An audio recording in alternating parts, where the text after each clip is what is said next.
আমি চুপচাপ হাঁটি, মনটা আজ তোর পথে দাঁড়িয়ে।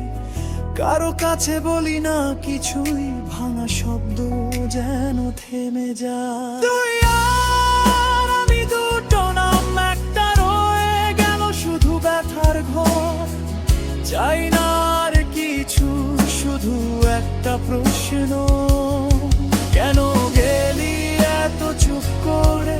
তুই কি জানিস আমি মরে গেছিলাম ভেতর থেকে।